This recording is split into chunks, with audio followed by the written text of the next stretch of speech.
어느 시대나 어떤 민족에게서나 하나님의 말씀은 변함이 없다 하는 것을 내가 올바로 깨달으면 그 사람은 성령 받고 성숙한 사람이다 하는 것을 나 자신에게 증명하는 것을 알아야 됩니다. 그런데 그렇지 못할 때는 편향적인, 편협적인 것으로 잘못 오해하고 있어요. 왜냐하면 이스라엘이라는 나라가 하나님께서 왜 세우셨는지, 그 민족을 통해서 나에게 뭘 계시하시는지 그것을 내가 알아야 되는데 하나님께서 지상의 많은 민족 가운데서 특별히 아브라함의 후손인 이스라엘을 통해서 이 시대가 어느 시대인가 하는 것을 계시하시는데도 그걸 깨닫지 못하니까 어떤 전쟁이나 이런 것 때문에 두려워하고 그게 어리석은 거죠. 어리석은 자들은 다르게 변하면 자연인들은 그럴 수가 있어요. 왜? 육신의 죽음이라는 것이 두렵기 때문에 얼마든지 그럴 수가 있어요. 그러나 하나님의 거룩한 사랑의 생명 호흡으로 조성되고 하나님의 말씀을 통해서 책망을 받고 돌이키라고 명령하신 대로 회개한 사람은 반드시 하나님이 약속하신 성령을 받게 되고 성령 받으면 하나님의 말씀을 깨닫게 됩니다. 어렸을 때는 그걸 깨닫지 못하죠. 성령 받고 나면 그 어린아이 상태예요. 그때는 열심히 말씀을 읽고 되새김질하고 사도 베드로가 하는 말은 갓난 아기들로서 순수한 말씀의 젖을 사모하라. 내가 하고 싶어서 하고 하기 싫어서 안 하는 게 아니에요. 어린아이는 갓난아기는 특히 뭘 사모하겠어요? 젖을 사모하잖아요. 어머니의 젖을 먹고 장성해야 되니까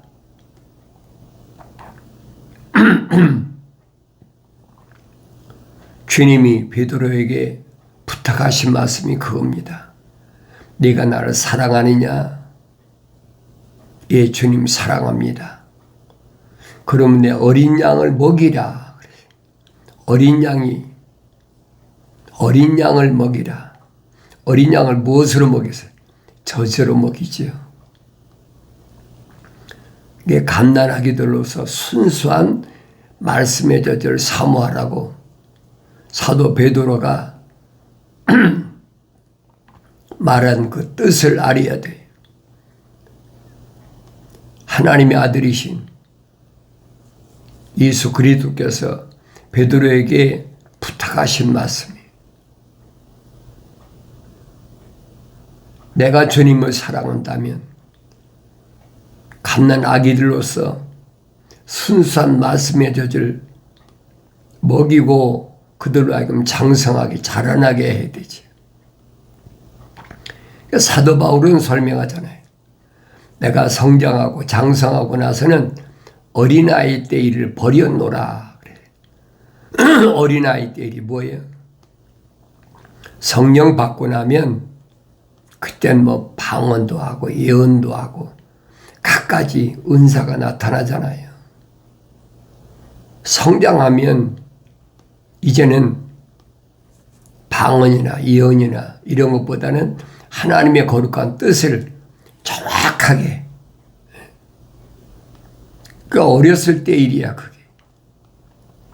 그땐 방언하면 뭐 통역도 하고 병도 고치는 은사도 행하고 그건 어렸을 때 일이에요. 그렇지만 성장하면 이제는 눈으로 확실히 보는 것을 또렷또렷한 말로 하잖아요. 그런 내용들을 내가 성령 받고 성장해야 한다는 얘기. 성경 안 읽었나요? 읽지요. 읽어도 그게 무슨 말인지를 뜻을 잘 모르니까. 그래서 하나님 말씀을 언제든지 내가 읽고 아버지께서 나에게 하신 말씀을 들을 수 있어야 성령 받고 성장한 사람이다. 자연인은 해당이 안 됩니다. 하나님의 거룩한 뜻에 따라서 어머니 태에 있을 때 하나님의 생명 호흡으로 조성된 사람, 하나님이 덮으셔서 하나님의 형상을 닮은 사람인 건 해당되는 말씀이에요. 성경은 아무나 가지고 다니고 읽기도 하고 필서도 하고 암기도 하고 뭐 별거 다 하지요. 2000년 전에도 그랬어요. 누가 그랬습니까? 바리새인들이. 성구하면 짊어지고 유대인들을 보면 얼마나 거룩하게 보입니까?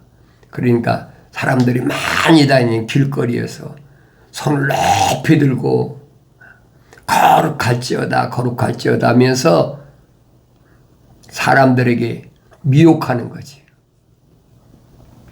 그러나 주님은 그런 사람들을 하나도 받아들이질 않았어요.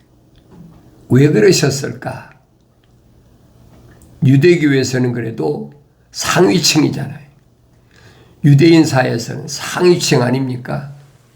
그런데도 선생들이니까 받아들이질 않으셨다는 거예요. 왜 그러셨을까? 항상 말씀을 내가 읽고 상고할 때마다 퀘스천마크가 붙을 때 왜 그러셨을까? 베드로에게도 주님이 말씀하시잖아요. 신앙 고백했을 때 주는 그리스도 곧 살아계신 하나님의 아들이십니다. 그런 고백하셨을 때 주님이 바요나 시몬아 그것은 내 혈과 육이 너로 하여금 알게 한 것이 아니라 하늘에 계신 내 아버지께서 너로 하여금 알게 하셨다. 다시 말하면 하나님의 거룩한 생명호흡이 내 안에 들어가기 때문에 내가 그런 고백을 할 수 있었다. 그러면서 이제부터는 내가 시몬이 아니라 베드로라.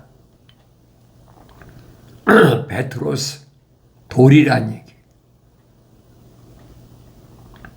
그러면서 내가 이 반석 위에 내 교회를 세우겠다 약속하셨잖아요. 그게 교회예요, 여러분. 부르심을 받아서 선택받은 자. 그게 교회란 말이에요. 에클레시아란 말인데 부르심을 받은 자. 그래서 부르시고 택하셨다 그러잖아요. 택함 받은 자. 아무나 택하는 게 아니에요. 이미 하나님께서 바울이 말한 것처럼 세상이 시작되기 이전에 예수 그리스도 안에서 구원하시려고 하나님이 계획하셨다는 거예요. 그러니까 내가 세상에 나와서 뭐가 이루어진다. 그건 아니란 얘기. 그걸 일찍부터 알았으면은 다른 길을 가지 않지요. 모르니까. 하나님의 형상을 닮았을 땐 모르니까. 젊은 날에는 그렇잖아요. 사춘기 때 되면 자기의 이상, 자기의 꿈, 그거 없는 사람이 어디 있어요? 다 있지요. 그때는 하늘 아래 것에 대한 그런 마음밖에 없었죠. 어린아이 때 하나님 말씀을 올바로 배우면 다른 것에 마음 뺏기지 않습니다. 어린아이 때부터 하나님 말씀으로 잘 영육하라. 그러면 세상을 향한 마음이 없고 하늘을 향하여 내 아버지 집을 향하여 주신 사역을 잘 감당하지. 그러니까 육신이 세상을 얼마나 오래 사느냐, 그건 별로 중요하지 않아요. 짧은 나이에 사명을 감당하고 가는 사람도 얼마든지 많이 있잖아요. 우리 성경에 보면 스데반 집사 같은 사람은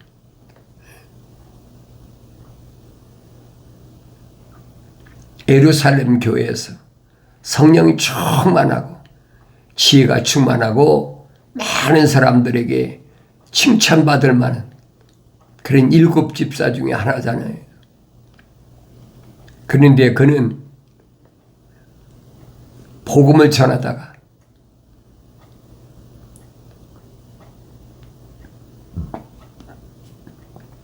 돌로 맞아 죽었잖아요.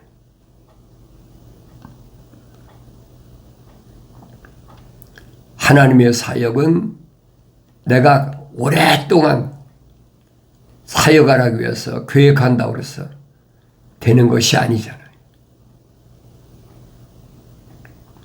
하나님 아버지의 계획이 계세요.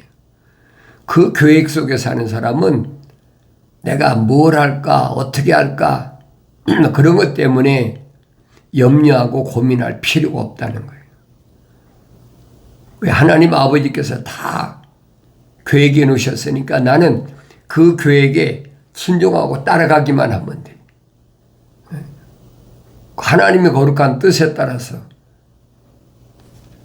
사용하실 때 쓰임 받으면 되는 거지. 내가 억지로 뭐 이렇게 하려고 그런다고. 그거 아니에요. 그래서 성령 받은 사람은 하나님의 아들들은 성령이 인도하신다 하는 걸 항상 기억하셔야 돼요. 성령 받기 전에야 천사들이 다 인도하지요. 그래서 성령 받고 나면 성령께서 인도하신다라고 성경은 기록하고 있어요. 사도 바울도 말하잖아요. 하나님의 아들들은 성령이 인도하신다. 오늘도 성령의 인도하심 따라 살아가는 하루를 위해서 아버지 향한 내 마음이 하나님의 마음을 기쁘게 해드리기 위하여 뭘 통하여 내 하나님 마음을 기쁘게, 아버지의 마음을 기쁘게 해드릴까? 성경은 빠진 것이 없거든요. 너희는 주의 책을 찾아서 자세히 읽어보라. 이것들은 하나도 부족한 것이나 빠진 것이 없다. 다 자기 짝이 있고 하나님의 입이 명령하셨으며 하나님의 영이 모으셨다. 하나님의 영이 모으신 것, 하나님의 입이 말씀하신 것밖에 없어요. 성경 외에는 없습니다. 그러니까 내가 하나님 말씀 읽어야 꿈에서 하나님께서 계시하신 것, 또 환상 중에 계시하신 것들이 하나님의 거룩한 뜻에 맞는 일인가 아닌가, 사탄 마귀가 미혹하는 길인가, 내가 분별이 된다는 얘기. 성령의 인도하심 따라서 성령의 거룩한 뜻을 이룰 때에 하나님이 영광 받으신다. 내 아들아, 나의 법을 잊지 말고 나의 계명들을 내 마음에 간직하라. 내 아들아, 하나님 아버지께서 부르시는 음성을 내가 직접 들어야 돼. 다른 사람을 통해서 듣는 게 아니에요. 내가 직접 하나님의 음성을 들을 수 있어야 돼. 뭘 통해서? 하나님 말씀을 통해서. 창세기 1장부터 요한계시록 22장까지는 하나님의 말씀이 한 권으로 되어 있어요. 분산된 것이 아니에요. 한 권으로 되어 있어요. 한 권 안에는 하나님의 거룩한 큰 그림이, 계획이 전부 그려져 있습니다. 그래서 어떤 사람은 하나님의 거룩한 생명호흡으로 조성되고 어떤 사람은 하나님의 거룩한 생명호흡이 조성되지 않은 자연인이다. 분리가 되는 거예요. 그걸 볼 수 있어야 돼요. 어느 시대에 어느 민족 가운데서 어떻게 태어났든 이건 정확하게 기록되어 있어요. 그 모델이 이스라엘입니다. 아브라함의 후손. 하나님께서 아브라함에게 약속하신 거잖아요.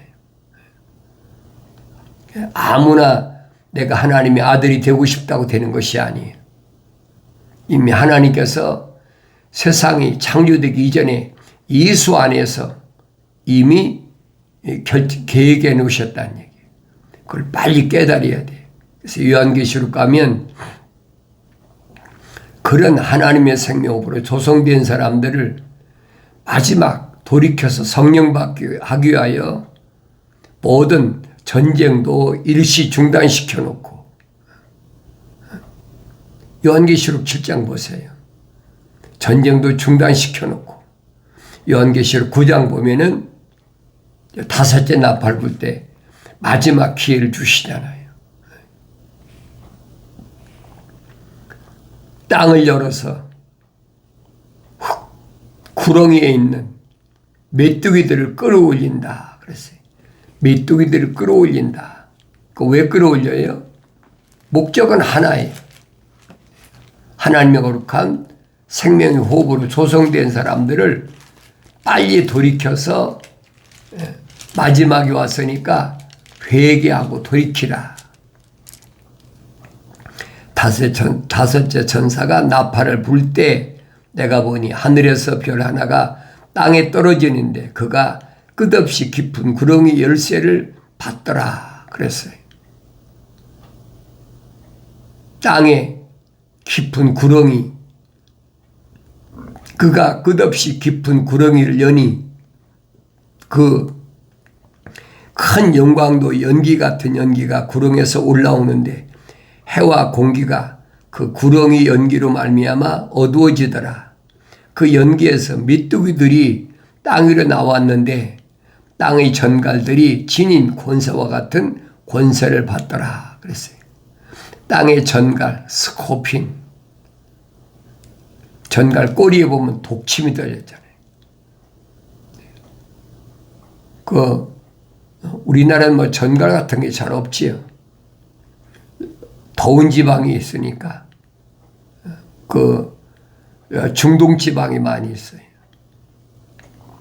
사도 요한이 규양 같은 유배 같은 지중해 반모섬 돌산이기 때문에 그런데 이제 습한 데가 전갈이 숨어 있거든요. 그 전갈이 보면 꼬리가 침이 있는데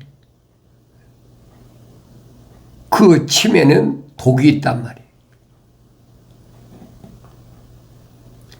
그들에게 명령이 내리지기를 땅의 풀이나 또 어떤 푸른 것이나 어떤 나무도 해치지 말고 다만 그들이 이마에 하나님의 인장을 표시받지 아니한 사람들만 해치라고 하더라. 그들이 이마가 누굽니까? 하나님의 거룩한 생명으로 조성된 사람들. 자연인은 해당이 안 돼요. 그들만 해치는데 그들에게 명령이 내리지기를 그 사람들을 죽이지는 말고 오직 5달 동안 고통만 주라고 하는데 그 고통은 마치 전갈이 사람을 쏠 때 고통과 같은 것이라. 그 날들에는 사람들이 죽음을 구하여도 찾지 못할 것이요 또 죽으려고 애를 써도 그 죽음이 그들을 피하리라. 보이잖아요. 또 그 메뚜기들의 모양은 전쟁을 위하여 준비한 말들 같고 그 머리에는 금면류관 같은 것을 썼으며 그 얼굴은 사람의 얼굴 같더라. 그들이 머리카락은 여인들의 머리카락 같았으며 그 이빨은 사자의 이빨 같더라. 또 그들의 흉배는 철흉배 같으며 날개 소리는 전쟁터로 달려가는 많은 말들이 끄는 병거 소리 같더라. 그들에게는 전골과 같은 꼬리가 있고 그들의 꼬리에는 쏘는 침이 있으며 5달 동안이나 사람들을 해치게 하는 권세가 있더라. 정확하게 기록해 놨잖아요. 하나님의 자녀들을 부르시는 하나님 아버지의 마지막 기회를 주시는 거예요. 또 그들에게는 자기들을 다스리는 왕이 있으니 끝없이 깊은 구렁이의 천사요. 그의 이름은 히브리어로 아바돈이며 헬라어로 그 이름은 아폴로온이라. 아바돈이나 아폴로온은 파괴자란 뜻이. 멸망시키는 자, 파괴자. 이 한 가지 화는 지나가서나 보라 아직도 이후에 2가지 화가 더 오더라. 5째 나팔 불 때 사건이란 말이에요. 그러니까 이런 사건이 미리 세상이 창조되기 전에 다 준비되어 있었어요. 그게 뭐냐? 하나님이 거룩한 사랑의 옵이 들어간 자를 끝까지 사랑하시는 하나님의 사랑의 인자한 모습인 것을 내가 볼 수 있어야 돼. 자연인은 두렵지요. 전쟁이 일어난다니까. 무슨 미사일이 어떻고 핵이 어떻고 그거 두렵잖아요. 그러나 하나님의 자녀들은 두려워할 것이 아니에요. 그래서 갓난아기들로서 순수한 말씀의 젖을 먹고 자라나야 된다는 거예요. 사도 바울이 설명하잖아요. 히브리서에서 뭐라고 그럽니까? 내가 너희들에게 단단한 음식을 먹일 수 없는 것은 왜 그러냐? 어린아이이기 때문에 연한 부드러운 음식만 먹인다는 거예요. 내가 3층 천에 셋째 하늘에 올라가서 보고 온 그 신비한 것은 어린아이 성장하지 못하면 받아들일 수가 없다는 거예요. 그 내용이 뭡니까? 멜기세덱에 대한 말 내용이잖아요. 히브리서 5장, 6장, 7장. 그러니까 이런 말씀을 내가 올바로 깨달으려면 남의 말 듣지 마세요. 내가 성경을 읽어야 돼요. 그래야 아버지께서 나에게 하신 말씀을 내가 드려야지요. 내 아들아 나의 법을 잊지 말고 나의 계명들을 내 마음에 간직하라. 명령이잖아요. 그리하면 약속이 있어요. 그것들이 네 날들을 길게 하고 장수하는 것과 화평을 내게 더하리라. 그것들이 네 날들을 길게 하고 장수하는 것과 화평을 내게 더하리란 말은 육신이 세상을 오래 산다는 얘기가 아니에요. 철학적으로 해석하면 그렇게 그렇지요. 그럼 하나님의 말씀은 거예요. 내게 하나님께서 맡겨주신 그 사명을 다 할 때까지 하나님이 지키시고 보호하시겠다는 거예요.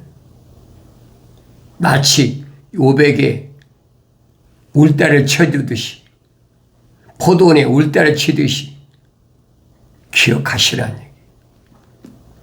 자비와 진리가 내게서 떠나지 않도록 그것들을 내 목에 걸고 내 마음판에 새기라. 명령이잖아요. 그리하면 네가 하나님과 사람의 목전에서 은총과 인정을 받으리라. 약속이거든요. 명령에는 반드시 약속이 있고 약속에는 반드시 명령이 따라요. 이건 항상 같이 가고 있어요. 약속과 명령과 약속은 짝이에요. 이 하나님 말씀을 항상 내 마음속에 간직해야 됩니다. 네 마음을 다하여 주를 신뢰하고 네 자신의 명체를 의지하지 말라. 네 마음을 다하여 주를 신뢰하라. 모든 길에서 그를 인정하라. 그리하면 그가 내 길들을 지도하시리라. 약속이잖아요. 네 자신의 눈에 현명하게 되지 말라. 주를 두려워하고 악에서 떠나라. 그것이 내 몸의 건강이 되어 네 뼈의 골수가 되리라. 약속과 명령은 항상 병행한 거예요. 하나님의 자녀들을 향해서 하나님께서 미리 준비해 놓으신 거예요. 그게 보여야 됩니다. 성경을 통해서 다른 걸 찾으려고 하지 마세요.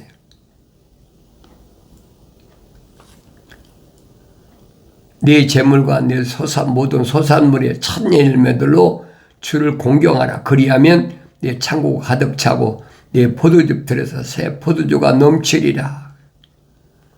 주를 공경하라. 주님 뭐라고 그랬습니까? 너희가 나에게 하려면 가장 불쌍한 사람, 소외된 사람, 과부나 고아, 돌볼 수 없는 그런 사람들에게 하라는 거예요.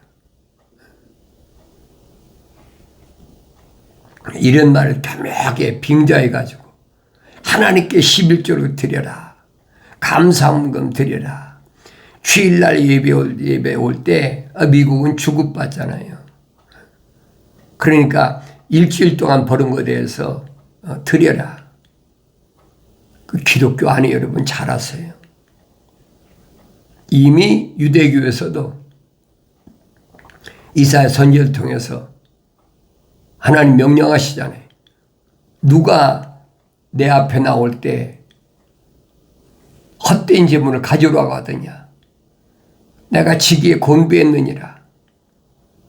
내가 많이 기도할지라도 내가 듣지 않겠다고 이미 선포하셔서 구약에서. 하나님의 아들이 오시기 전에 한 800년 전에 이미 선포하셨어요. 헛된 재물을 가져오지 말라. 교묘하게 거짓말로 노략질하고 탈취하고 속지 말란 말이에요. 기독교는 아니에요, 여러분.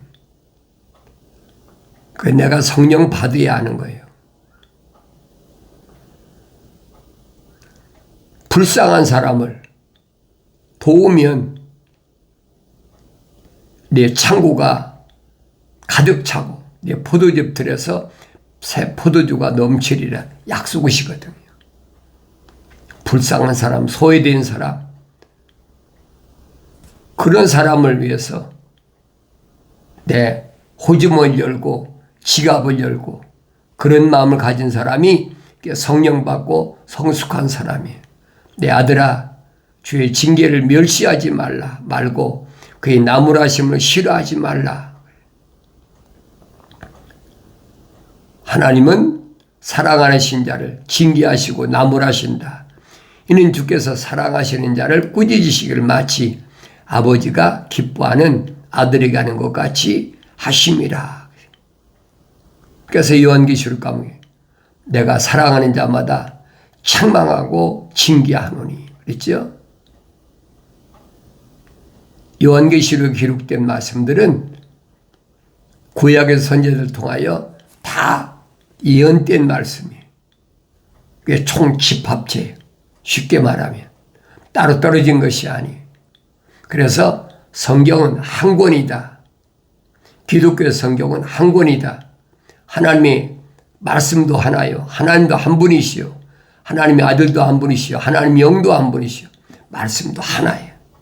잊지 마세요.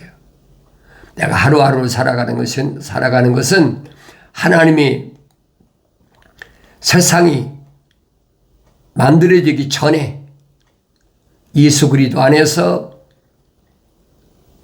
나를 어떻게 구원하실 것인가, 나를 어떻게 쓰실 것인가, 하나님이 다 계획하신 것을 사도 바울이 분명히 밝힌 것을 잊지 마시고 나의 하루하루는 내 생각과 내 마음과 내 뜻이 나 개인에게 있는 것이 아니라 하나님의 거룩한 뜻에 맞춰 살아간다는 사실을 잊지 마시고 반드시 예수 안에서 승리하는 복된 하루하루의 삶이 되어지기를 바랍니다.